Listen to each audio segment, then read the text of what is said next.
اب امام کہتے ہیں کہ ذرا اپنے حالات پہ غور کرو۔ درمیان میں بنی اسرائیل کا حوالہ دیا جسے میں نے چھوڑ دیا کہ بنی اسرائیل پہ کتنی نعمتیں نازل کی، پھر کیسے ان کو آزمایا کیا، اور کہا کہ اب اپنے حالات پہ غور کرو۔ اگر تمہارا عالم یہی رہا تو پھر یاد رکھو تمہارے ہاتھوں میں تلوار اٹھانے کی قوت نہ رہے گی، انصار و مہاجرین میں سے کوئی تمہارا مددگار نہ ہوگا، اور جبرائیل و میکائیل میں سے کوئی تمہارا مددگار نہ ہوگا۔ یعنی کیا اہم پیغام امام دے رہے ہیں کہ اگر بندہ اللہ کی راہ پر چلتا ہے تو صرف بندے اس کی مدد کے لیے، نیک بندے آگے نہیں آتے، بلکہ اللہ کے فرشتے اس کے مددگار بن جاتے ہیں۔ اللہ کے فرشتے اس کے مددگار بن جاتے ہیں۔ فرشتے مددگار ہیں، ہر لمحہ ہمارے مددگار ہیں۔ فرشتوں کو ہمارا خادم قرار دیا گیا ہے۔ یہ انسان کیوں چاہتا تھا، اس کی تمنا اس وقت بھی لوگوں نے کہا کہ اللہ نے آپ کو، جو بات جناب موسیٰ کے لیے فرعون کہہ رہا تھا وہ نبی کریم کے لیے بھی کہی کہ اللہ نے آپ کو نبی بنا کر بھیج دیا، کسی فرشتے کو نبی بنا کے نہیں بھیج سکتا تھا۔ یہ کیوں انسان کی خواہش کہ فرشتہ نبی بن کے آئے، فرشتہ ہادی بن کے آئے؟ اس لیے کہ انسان کو ہادی دور دور اچھا لگتا ہے، وہ وہاں سے کہتا رہے ہم سنتے رہیں اور اپنی مرضی کی بات کرتے رہیں، وہ کہتا رہے ہم سنتے رہیں اپنے حساب سے چلتے رہیں۔ وہ ہادی جو قدم قدم پہ روک ٹوک رہا ہو وہ کسی کو پسند نہیں آتا۔ اب یہی بات مولا آگے چل کے بیان کر رہے ہیں، کہا کہ سنو قریش بھی اس سے مختلف نہ تھے، بس ختم۔ تم نے مجھے دیکھا میں نبی کے ساتھ کیسے رہا، پیغمبر نے مجھے بچپن ہی سے اپنی آغوش میں لیا، اپنے جسم کی خوشبو سنگھائی، اپنے ہاتھ سے لقمہ کھلاتے، اپنے ہاتھ سے مجھے نہلاتے، میرا لباس بدلتے، اپنے بستر پہ اپنے پہلو میں مجھے لٹاتے اور میرے بدن سے اپنے بدن کو مس کرتے۔ میں پیغمبر کے ساتھ ایسے چلا جیسے اونٹنی کے پیچھے اس کا بچہ لگا رہتا ہے، جیسے اونٹنی کے پیچھے اس کا بچہ لگا رہتا ہے۔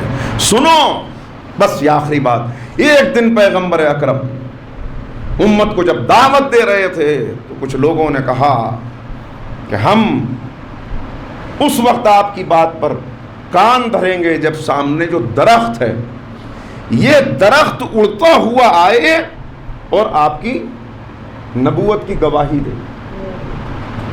تب مولا بیان فرما رہے ہیں، کہا کہ پیغمبر نے کہا، اب سنیے کیا جملہ، پیغمبر نے کہا کہ اچھا کیا تم اس کے بعد ایمان لے آؤ گے؟ اور پھر کہا کہ مجھے معلوم ہے تم اس کے بعد بھی ایمان نہیں لاؤ گے، اس لیے کہ میں تمہاری کٹی ہوئی لاشوں کو بدر کے کنویں میں پڑا دیکھ رہا ہوں، تمہاری کٹی ہوئی لاشیں دیکھ رہا ہوں بدر کے کنویں میں پڑی ہوئی، تم ایمان نہیں لاؤ گے۔ مگر اتمام حجت کے لیے نبی کریم نے اس درخت کو حکم دیا کہ اے درخت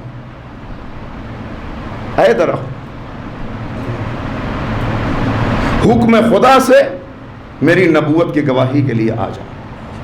مولا کہتے ہیں درخت ایک پرندے کی طرح پرواز کرتا ہوا آیا اور میں نے کہا وہ قریب آیا تو پرندے کے پروں کے پھڑپھڑانے کی آواز سنی، وہ قریب آ گیا، اس نے کچھ شاخوں کو نبی کریم کے اوپر ڈال دیا اور کچھ شاخوں کو میری گردن میں ڈال دیا، اور اس نے گواہی دی کہ جب یہ گواہی ہو گئی، اب اتمام حجت ہو گیا تھا، جب گواہی مکمل ہوئی تب کہا کہ ایسے نہیں، اس سے کہیے واپس جائے، آدھا اڑتا ہوا آئے، آدھا اپنی جگہ پہ قائم رہے، آدھا اڑتا ہوا آئے۔ پیغمبر اکرم نے اشارہ کیا، وہ درخت واپس اپنی جگہ پہ گیا، اور پھر وہ آدھا اڑتا ہوا آیا، جب وہ قریب آیا میری زبان سے نکلا اشہد ان لا الہ الا اللہ و اشہد ان محمد الرسول اللہ، صلوات پڑھیں محمد علیہ۔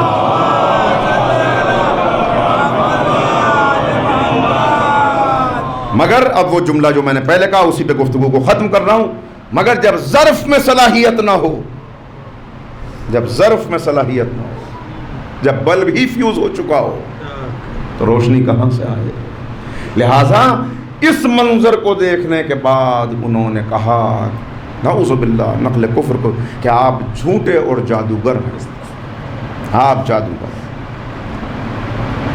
مولا پیغام دے رہے ہیں کہ دیکھتے چلو، پوری تاریخ کو بیان کرنے کے بعد پھر یہ پیغام دیا کہ ذرا غور کرو، آزمائش ہے جس سے دنیا گزاری جا رہی ہے، یہ دنیا دار الامتحان ہے، یہ دار الامتحان ہے، ہر ایک کی آزمائش چل رہی ہے۔ بیچ میں یہ بھی بیان کیا تھا ایک جگہ، جس کو میں آخر میں نے خود سے چھوڑا اس کو تاکہ آخری جملے کے طور پہ عرض کر دوں کہ مولا نے بیان فرمایا بیچ میں کہ دیکھو، جب بندے اس دنیا میں جب کوئی کارنامہ انجام دے لیتے ہیں، وہی بات جو میں نے پہلے بھی کہی، تو اس کو اپنی طرف منسوب کرتے ہیں۔ ارے ہم نے منصوبہ اتنا اچھا بنایا تھا، بزنس تو کامیاب ہونا ہی تھا، ارے میں نے محنت اتنی اچھی کی تھی، راتوں کو جاگ جاگ کے میں پڑھا تھا، آخر کیسے میں کمپٹیشن کو کریک نہ کر پاتا؟ میں نے یہ کیا، میں نے یہ کیا، میں نے یہ کیا، میں نے منصوبہ، اللہ نے اگر یہ عقل نہ دی ہوتی تو منصوبہ کس سے بناتا؟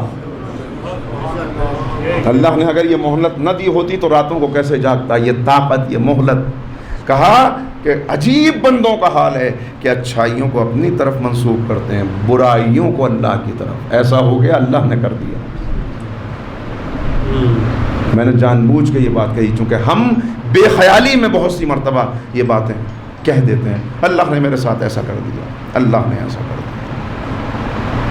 جو کچھ برائی ہے وہ تمہارے ہاتھوں کی کمائی ہے، اور جو کچھ تم پر کرم ہے اور کامیابی ہے وہ اللہ کی طرف سے آتا۔ اسی بات کو تو سورہ عصر میں بیان کیا گیا کہ جب یہ کامیاب ہوتا ہے اور اس کے پاس دولت آتی ہے اور اس کی نعمتوں میں اضافہ ہوتا ہے اور اس کا دسترخوان وسیع ہوتا ہے تو یہ کہتا ہے ربی اکرمن، میرے اللہ نے مجھ پہ کرم کیا۔ اور جب ذرا ہم اس کی روزی کو تنگ کر دیتے ہیں اور اس کو آزمائش میں ڈال دیتے ہیں اور اس کا امتحان لیتے ہیں اور اس پہ سختی آتی ہے تو کہتا ہے ربی اہانن، میرے اللہ نے میری توہین کر دی، توہین کر دی۔